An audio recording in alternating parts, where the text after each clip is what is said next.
Question क्या दिया है, reduce the following matrix to normal form and find its rank. और मैट्रिक्स दिया हुआ है 3x4 ऑर्डर का, यानी कि 3/4 ऑर्डर का मैट्रिक्स दिया है। रो वाइज हम लोग एलिमेंट्स रीड करते हैं। 1 -1 3 6 ये फर्स्ट रो के एलिमेंट हो गए। सेकेंड रो में एलिमेंट्स दिए हुए 1 3 -3 -4। और थर्ड रो के एलिमेंट्स है हमारे पास 5 3 3 11। उन्होंने मैट्रिक्स को नेमिंग नहीं किया हुआ है, तो हम लोग क्या करेंगे, मैट्रिक्स को नेमिंग करेंगे। इस एरो से मैं आंसर के लिए शुरुआत करूंगा। तो यहाँ पर लिखेंगे let A is equal to, यानी कि मैट्रिक्स को हम लोगों ने नेमिंग कर दिया ए से। सेम मैट्रिक्स को हमें रिपीट करना होगा। 1 -1 3 6 1 3 -3 -4 5 3 3 11, ठीक है। और लास्ट में ये क्लोजिंग स्क्वायर ब्रैकेट। इतना करने के बाद हमें गिवन मैट्रिक्स को इनटू नॉर्मल फॉर्म में कन्वर्ट करना है। तो नॉर्मल फॉर्म में लाने के लिए मैट्रिक्स में क्या करना होता है, शुरुआत क्या करनी होती है, A11 पोजीशन पे हमें 1 लाना होता है, ठीक है। तो A11 पोजीशन पे 1 यहाँ पे ऑलरेडी दिया हुआ है। तो ये वाला A11 पोजीशन पे जो 1 आया है वो 1 यूज़ कर हमें उसके नीचे के एलिमेंट्स पे 0 लाना होगा। यानी कि ये 1 और 5 ये जिस रो में है वहाँ उस जिस रो के पार्ट है वहाँ पर हमें क्या करना है, 0 कर मतलब 0 ला देना है, ठीक है। और वही 1 यूज़ कर यानी कि A11 पोजीशन का 1 यूज़ कर हमें उसके बाजू में 0 लाना होगा, ठीक है। जब हमें 1 यूज़ करके नीचे 0 लाना है तो उस केस में हम लोग रो ऑपरेशन यूज़ करेंगे।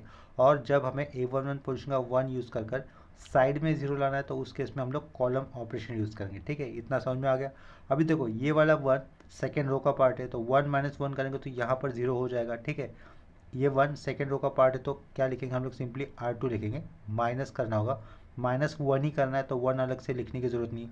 लेकिन किस रो का 1 यूज़ करना है, ये फर्स्ट रो का 1 यूज़ करना है, तो उसके कारण हम लोग यहाँ पे लिख देंगे R1, ठीक है।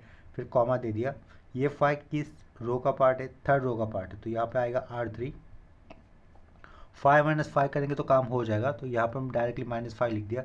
लेकिन यूज़ कौन से रो का 1 यूज़ करना है, फर्स्ट रो का ये 1 यूज़ करना है, तो इसके कारण साइड में क्या लिखेंगे, R1 लिखेंगे, ठीक है। इतना क्लियर हो गया। चेंजेस R2 और R3 रो में हो रहे, तो इसका मतलब फर्स्ट रो में चेंजेस नहीं हो रहे, तो हमें first row as it is लिख देना होगा। तो ये ए नेगेशन साइड आएगा अभी, ठीक है। ऑपरेशन हो जाएंगे तो उसके इसमें ए को इक्वल टू नहीं पुट करना, उसके सामने नेगेशन साइन देना है, क्योंकि हम लोग इसको नॉर्मल फॉर्म में कन्वर्ट कर रहे हैं, ठीक है। तो first row as it is लिख देंगे 1 -1 3 6। First row as it is लिखने के बाद चेंजेस यह इसी प्लेसेस पे हो जाएंगे। ये 1 -R1 यानी कि R1 की जगह पे 1 ही है, तो ये 1 -1 0। और 5 - 5 टाइम्स ऑफ R1 ये भी 0 हो जाएगा, ठीक है। तो उसके बाजू में जो भी एलिमेंट्स में चेंजेस हो जाएंगे उनको हमें कैलसी से ही करना है।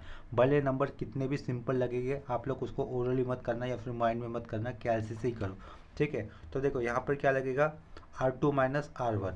R2 की जगह पर कितना है, 3 3 माइनस ऑफ -1 करेंगे तो सिंपली 4 हो जाएगा ना। फिर भी हम लोग इसको कैलसी से करेंगे, 3 माइनस ऑफ -1, ठीक है। कोई ब्रैकेट वगैरह पुट नहीं कर दिया, डायरेक्टली किया। तो आंसर कितना दिख रहा है, कैसे से भी हमें 4 आया हुआ दिख रहा है, राइट। तो यहाँ पर हमें क्या लिखना होगा, 4 लिखेंगे। उसके बाद -3 ये R2 रो का पार्ट है, माइनस देकर R1 रो की वैल्यू कितनी 3 हो, कितना हो जाएगा, -6 हो जाएगा, ठीक है। चलो ये -6 कर दिया डायरेक्टली, बहुत ही सिंपल था तो मैंने यहाँ पे कर दिया। नेक्स्ट स्टेप में -4 R2 रो का पार्ट है, -4 -6 हो जाएगा, राइट। वो कितना आएगा, वो -10 आ जाएगा, राइट। नेक्स्ट स्टेप में अभी देखो ये 3 है, 3 is the part of third row. ये थर्ड रो 3 -5 करके हमें क्या यूज़ करना आगे का, ये ऊपर का -1 यूज़ करना जो कि फर्स्ट रो का पार्ट है, ठीक है। तो इसको कैलसी से करेंगे तो 3 -5 3 -5 इंटू क्या करना है, -1 इंटू -1 कर देना, राइट। तो उसकी वैल्यू कितनी आ जाएगी हमारे पास, 8 आ जाएगी। तो यहाँ पर 8 लिख दिया। आफ्टर दैट ये 3 R3 रो का पार्ट है, तो 3 -5 इंटू इस बार R1 कितना लेना है, 3 लेना है। तो ये 3 -5 इंटू 3 लेना था R1 इस बार। वैल्यू कितनी आई हमारे पास, -12। तो यहाँ पे क्या लिखेंगे, -12 लिख देंगे। उतना हो जाने के बाद R3 की इस रो में अभी क्या कौन सा एलिमेंट आया हुआ है, 11 11 -5 इंटू R1 कितना लेना होगा, 6। 11 -5 इंटू R1 कितना लेना था, 6 लेना था, राइट। ये 6 लिखा, 6 और इक्वल टू करने पर कितना वैल्यू आ जाएगा, -19। तो यहाँ पर क्या लिखेंगे हम लोग, -19 लिख देंगे, ठीक है। इतना समझ में आया होगा। इतना करने के बाद हमें क्या करना होगा, ये वाला 1 यूज़ कर हम लोगों ने नीचे तो 0 ला दिया। अभी ये सेम वन यूज़ कर यानी कि A11 पोजीशन का वन यूज़ कर ही हमें साइड में ज़ीरो लाना है, ठीक है। साइड में ज़ीरो लाने होंगे, इसका मतलब हमें कॉलम ऑपरेशन यूज़ करने होंगे। तो ये -1 सेकेंड कॉलम का हिस्सा है, तो उसमें क्या करना होगा, +1 ऐड करेंगे तो यहाँ पे ज़ीरो आ जाएगा, राइट। तो हमें क्या करना होगा, C2 + C1 कर देना है सिंपली।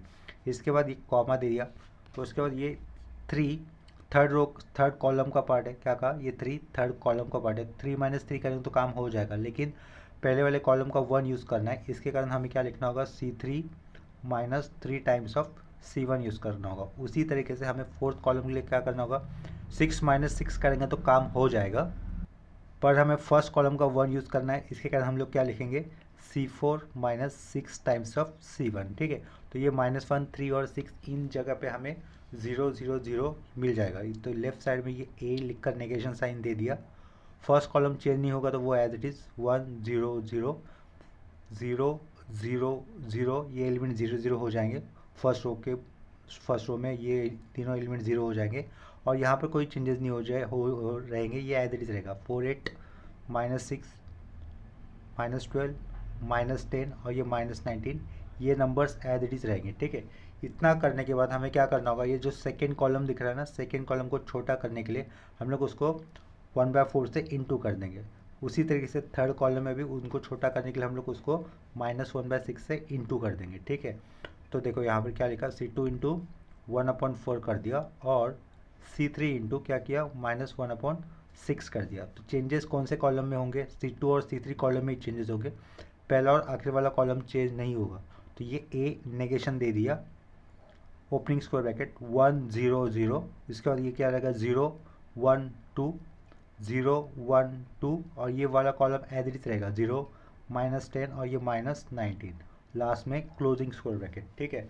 नेक्स्ट स्टेप में अभी देखो, A22 पोजीशन पे 1 आ चुका है, क्या कहा, A22 पोजीशन पे 1 आने के बाद उसके नीचे 0 लाना है हमें, क्या कहा, A22 पोजीशन पे 1 आने के बाद उसके नीचे 0 लाना है। उसके प्रीवियस वाले स्टेप में देखो, A11 पोजीशन पे 1 आया था, उसके नीचे 0 ला दिया हम लोगों ने। उसके बाद A11 पोजीशन पे 1 आने के बाद वही 1 यूज़ कर हम लोगों ने साइड में भी 0 ला दिया है। इसका मतलब R1 और C1 कॉलम का काम हो गया। इसका मतलब अभी हम लोग R1 और C1 कॉलम यूज़ नहीं कर सकते, R1 यानी कि फर्स्ट रो यूज़ नहीं कर सकते, ठीक है। तो अभी हम लोग आते हैं A22 पोजीशन। A22 पोजीशन पे 1 मिला है, तो ये 1 यूज़ कर हमें नीचे 0 लाना है और साइड में 0 लाना है। सबसे पहले हम लोग नीचे 0 लाएंगे, यानी कि इस 2 की प्लेस पर 0 लाएंगे। ये 2 थर्ड रो का पार्ट है, यानी कि क्या करना होगा, 2 - 2 करेंगे तो यहाँ पर 0 आ जाएगा। ये 2 थर्ड रो का पार्ट है, तो ये R3 -2 करेंगे तो काम हो जाएगा, लेकिन सेकेंड रो का ही 1 यूज़ करना है, ये वाला A22 पोजीशन का। तो हमें क्या लिखना होगा, साइड में R2 लिखना होगा, राइट। R2 के नीचे, सॉरी R2 के नीचे ये R3 रो, ये वाला एलिमेंट 0 हो जाएगा, उसके नीचे और कोई रो नहीं है, तो यही सिंगल ऑपरेशन रहेगा, ठीक है। तो ये A लिखेंगे, नेगेशन लिखेंगे। कौन से 2 रो चेंज नहीं होंगे, पहले 2 रो चेंज नहीं होंगे, चेंजेस सिर्फ थर्ड वाले रो में होने वाले। तो फर्स्ट 2 रो हमें एज इट इज लिखने होंगे, 0 1 1 -10, और यहाँ पे क्या होगा, 0 0 0 -19 थर्ड रो का हिस्सा है, ठीक है। -19 थर्ड रो का पार्ट है, -19 -2 इंटू -10, तो वो कितना हो जाएगा, +20 -10, यानी कि यहाँ पे क्या रहेगा, ओनली +1 रहेगा। लास्ट में क्लोजिंग स्क्वायर ब्रैकेट कर दिया। नेक्स्ट स्टेप में देखो, अभी क्या करना होगा मुझे, A22 पोजीशन का ये 1 यूज़ कर साइड में 0 लाना है, साइड में यानी कि ये C3 कॉलम में ये जो 1 आया वहाँ पे 0 लाना होगा, और ये C4 कॉलम में जो -10 है वहाँ पर हमें क्या लाना है, 1 लाना है, ठीक है। तो यहाँ पर नेक्स्ट ऑपरेशन क्या होगा, C3 - C2 होगा, और ये C4 कॉलम में -10 है, -10 में +10 करेंगे तो, और ये C2 कॉलम का 1 यूज़ करना होगा, तो वो ऑपरेशन कैसे हो जाएगा, C4 वहाँ पर -10 था तो C4 +10, और यहाँ पर C2 लिखना होगा, क्योंकि C2 कॉलम का ही ये वाला 1 यूज़ करना है, राइट। तो ये ऑपरेशन लिखने के बाद नेक्स्ट वाले पेज पर ये A लिखा, नेगेशन कर दिया। कौन से कॉलम चेंज नहीं हो गए, देखो C1 और C2 कॉलम में चेंजेस नहीं हो गए, तो उनको एज इट इज लिखना होगा, 1 0 0 0 1 0। यहाँ पे चेंजेस क्या हो जाएंगे, 0 0 0, यहाँ पे चेंजेस क्या हो जाएंगे, देखो यहाँ पर 0 रहेगा, ये 0 रहेगा, और लास्ट में ये 1 ही रहेगा। इतना क्लियर हो गया। ये स्टेप करने के बाद हमें क्या करना होगा, देखो A33 पोजीशन में 1 लाना होगा, क्या कहा, A22 पोजीशन पे 1 आ गया, उसके नीचे भी 0 आ गया, उसके साइड में भी 0 आ गया। उसके बाद हमें क्या करना होगा, A33 पोजीशन पे 1 लाना है।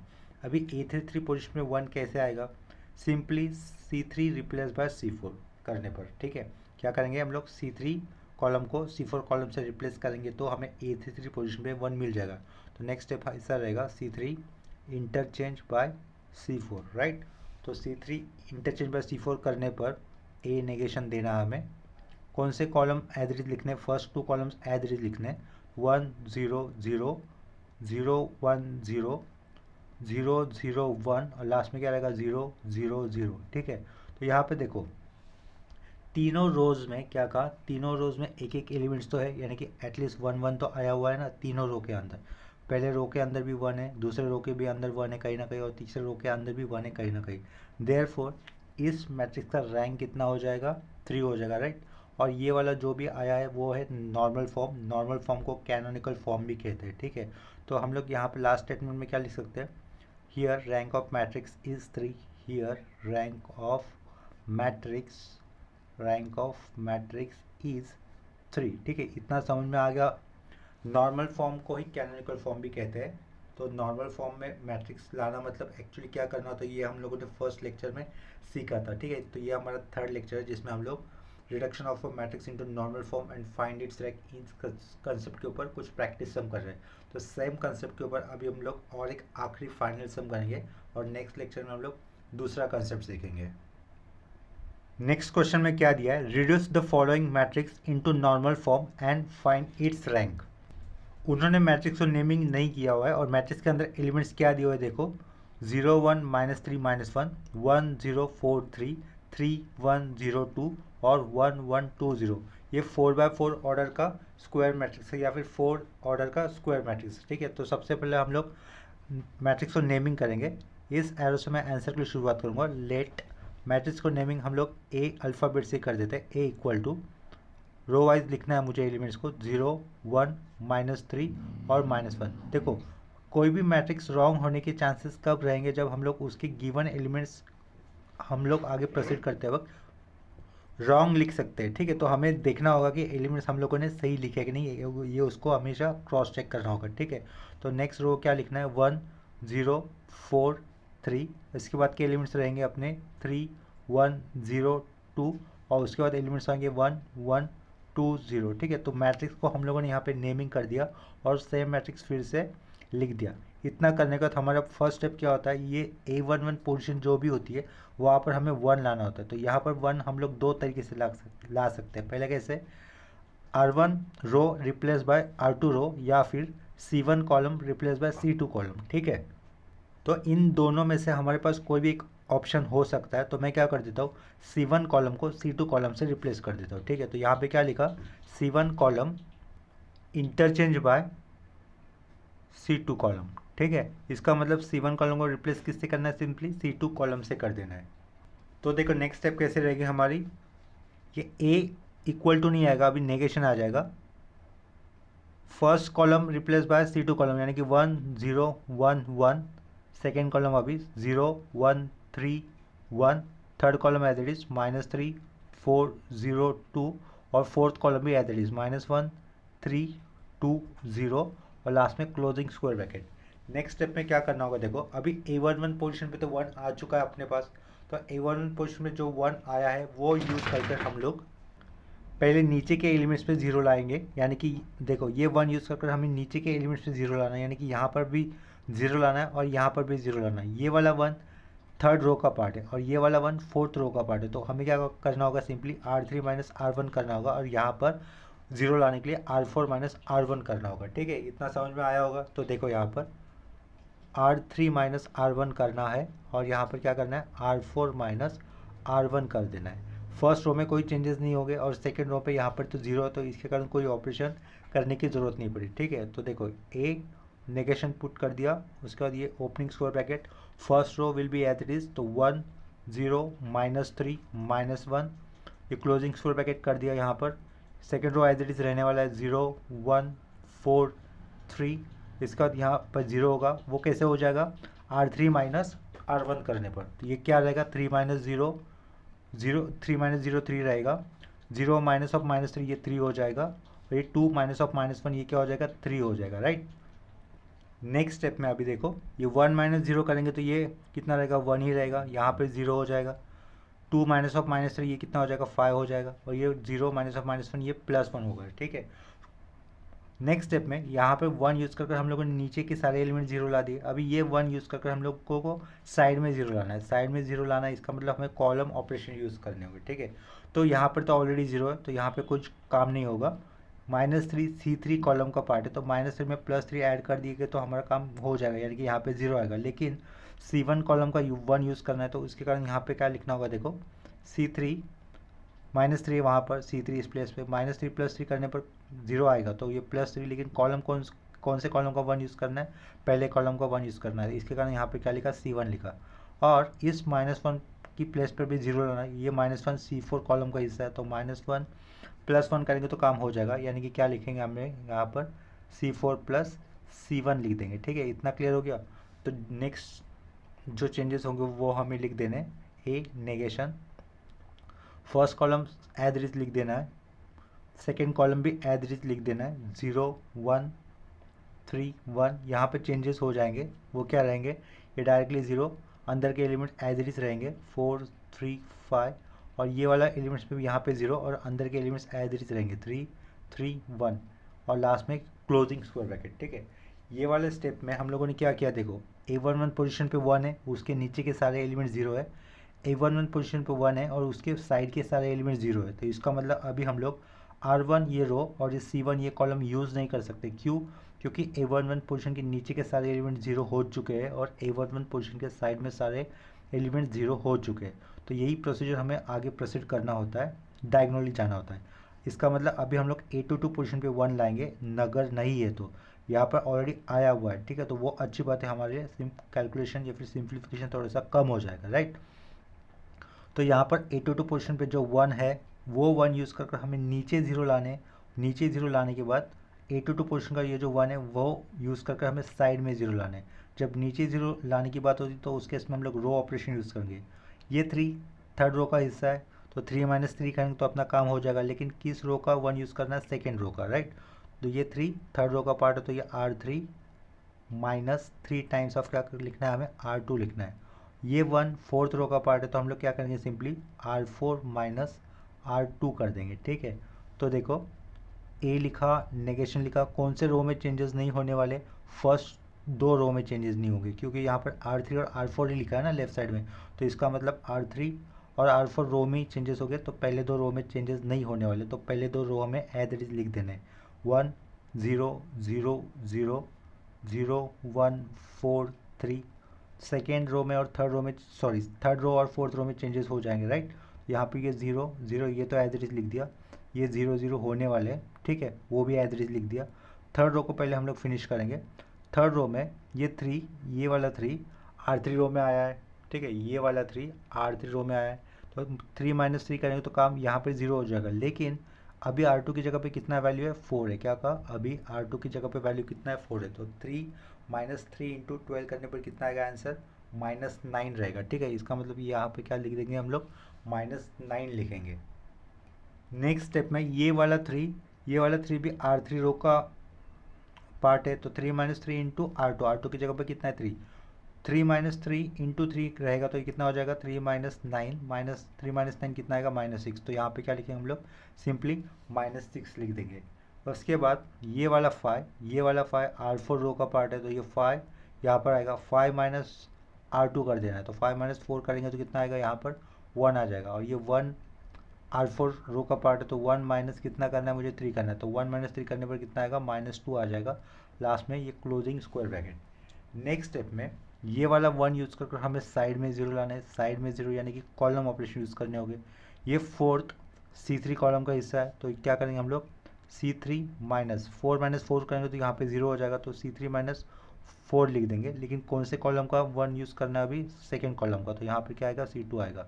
इसी तरीके से ये C4 कॉलम में यहाँ पर 3 है, तो 3 - 3 करेंगे तो काम हो जाएगा। लेकिन कौन से कॉलम का 1 यूज़ करना है हमें, सेकेंड कॉलम का, तो यहाँ पर क्या करना होगा, C2 लिखना होगा, राइट। तो देखो ये ए, फिर नेगेशन, कौन से कॉलम में चेंजेस होने वाले हैं, C3 और C4 में, तो उनमें ही चेंजेस होगा। तो C1 C2 as it is लिख देंगे। तो ये 1 0 0 0 0 1 0 0। यहाँ पे चेंजेस कहाँ पे होंगे देखो, 4 और 3 की जगह पे सिर्फ 0 हो जाएगी, बाकी के अंदर के एलिमेंट्स एज इट इज़ रहेंगे। ये -9 1, ये -6 और ये -2 एज इट इज़ रहेगा, ठीक है। नेक्स्ट स्टेप में हमें क्या करना होगा, A22 पोजीशन पे देखो, A22 पोजीशन में 1 आने के बाद नीचे 0 और साइड में 0 आ गए। इसका मतलब अभी हम लोग सेकेंड कॉलम या फिर सेकेंड रो यूज़ ही नहीं कर सकते। क्यों? क्योंकि A22 पोजीशन के नीचे 0 आ चुके हैं और A22 पोजीशन के साइड में 0 आ चुका है, तो इसका मतलब हम लोग सेकेंड कॉलम और सेकेंड रो यूज़ नहीं कर सकते। इसी तरीके से उसके प्रीवियस केस में A11 पोजीशन पे 1 आने के बाद उसके नीचे 0 आ चुके हैं, उसके बाजू के एलिमेंट्स भी 0 आ चुके हैं, तो इसके कारण हम लोग फर्स्ट रो और फर्स्ट कॉलम बिल्कुल भी यूज़ नहीं कर सकते। अभी हमें क्या करना होगा, A33 पोजीशन पे 1 लाना है। क्या कहा, अभी हमें A33 पोजीशन पे 1 लाना है। तो वो कैसे आ सकता है, simply if we interchange R3 row by R4 row. क्या कहा, R3 को R4 से इंटरचेंज कर देंगे, डायरेक्टली हमें A33 पोजीशन पे क्या मिल जाएगा, 1 मिल जाएगा, राइट। तो यहाँ पर क्या लिखना होगा हमें, R3 इंटरचेंज बाय R4। तो लेफ्ट साइड में ये A नेगेशन आएगा। A नेगेशन लिखने के बाद पहला row as it is 1 0 0 0, second row भी as it is 0 1 0 0, third row में ये इंटरचेंज करना है, 0 0 1 -2 लिखा और 0 0 -9 -6 लिखा। यहाँ पर ये closing square bracket, closing square bracket के अंदर सारे के सारे एलिमेंट्स कवर होने चाहिए, कोई एलिमेंट्स बाहर नहीं होना चाहिए। तो ये स्क्वायर ब्रैकेट पहले कम था तो उसको थोड़ा सा एक्सटेंड कर दिया, ठीक है। इतना क्लियर हुआ। अभी देखो A33 पोजीशन पे 1 आया हुआ दिख रहा है। क्या कहा, A33 पोजीशन पे 1 आया हुआ दिख रहा है हमें, तो वो 1 यूज़ कर हमें नीचे के एलिमेंट्स क्या लाने होंगे, 0 लाने होंगे। यानी कि इस -9 की जगह पे क्या लाना है, हमें 0 लाना है। ये -9 R4 रो का पार्ट है, वहाँ पर -9 है, +9 करेंगे तो काम हो जाएगा। लेकिन कौन से रो का 1 यूज़ करना है, थर्ड रो का 1 यूज़ करना है। तो यहाँ पे क्या लिखा, -9 +9 इंटू R3, ठीक है। R3 पे यहाँ पे उसकी जब ऊपर क्या 1 है ना -9 के ऊपर, तो वो R3 रो का ही 1 यूज़ करना होगा। और कोई एक्स्ट्रा रोज नहीं है, तो इसका मतलब ये R4 रो ही अपना लास्ट था जहाँ पर हमें यहाँ पर -9 की जगह पे 0 लाना है, ठीक है। तो वो वाला ऑपरेशन कर देंगे। A नेगेशन, कौन से 3 row as it is same रहेंगे, फर्स्ट 3 row as it is same रहेंगे। R4 यहाँ पर लिखा है, यानी कि चेंजेस सिर्फ R4 रो में ही होने वाले हैं। तो ये 1 0 0 0 0 1 0 0 0 0 1 -2, इसके बाद ये 0 रहेगा, ये 0 रहेगा, ये 0 बना दिया हम लोगों ने, ठीक है। अभी R4 रो में ये -6 हो जाएगा। R4 रो का ये -6 एलिमेंट है, -6 + 9 इंटू R3 की जगह पे कितना है, -2, राइट। तो ये वाले ऑपरेशन को हम लोग कैलसी से कर देंगे। R4 की जगह पे कितना लेना है, -6, तो यहाँ पर -6 ले लिया, +9 इंटू R3 की प्लेस पे कितना है, -2 है, तो ये इंटू -2 कर दिया। तो उसका आंसर कितना आता है, -24 आता है, ठीक है। तो हम लोग यहाँ पे क्या लिखेंगे, -24 लिखेंगे। लास्ट में ये क्लोजिंग स्क्वायर ब्रैकेट, इतना समझ में आया होगा। नेक्स्ट स्टेप में R33 पोजीशन का 1 यूज़ कर हमें साइड में 0 लाना है। इसका मतलब ये जो -2 है, इस -2 की जगह पे हमें 0 लाना होगा। -2 C4 कॉलम का हिस्सा है, तो C4 + 2 times of C3 column का 1 यूज़ करना होगा ना, तो यहाँ पे क्या लिखेंगे हम लोग, C3 लिखेंगे। नेक्स्ट स्टेप में क्या लिखना होगा, फिर देखो A negation opening square bracket, पहले 3 कॉलम एज इट इज लिखने होंगे, 1 0 0 0 0 1 0 0 0 0 1 0 0 0 0 और ये -24 एज इट इज रहेगा, ठीक है। नेक्स्ट स्टेप में हमें क्या करना होगा, देखो R4 रो को या फिर C4 कॉलम को -1/24 से इंटू कर देना है। तो क्या कर देता हूँ मैं, R4 इंटू -1/24 कर देता हूँ। दोनों को एक साथ नहीं करना है, सिर्फ दोनों में से एक, R4 रो या फिर C4 कॉलम को -1/24 कर देना है। तो ये A नेगेशन रहेगा।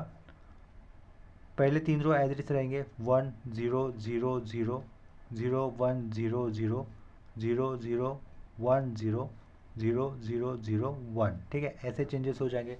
तो ये ऑब्जर्व करने पर हमें गिवन मैट्रिक्स का रैंक कितना आएगा, 4th आ जाएगा, और ये वाला अपना नॉर्मल फॉर्म आ चुका है, ठीक है।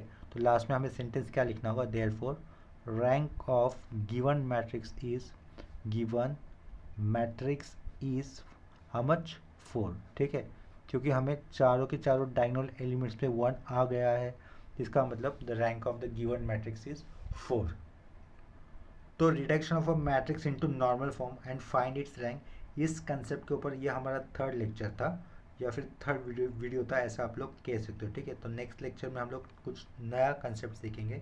तो अब तक लिए हुए सम है, यानी कि reduction of matrix into normal form को कैनोनिकल फॉर्म भी कहते हैं, एंड फाइंड इट्स रैंक, इस कंसेप्ट के ऊपर आपको कोई डाउट है या फिर तो मुझे कमेंट सेक्शन में इन्फॉर्म कर देना। ठीक है, मिलेंगे नेक्स्ट लेक्चर में, तब तक के लिए बाय एंड टेक केयर।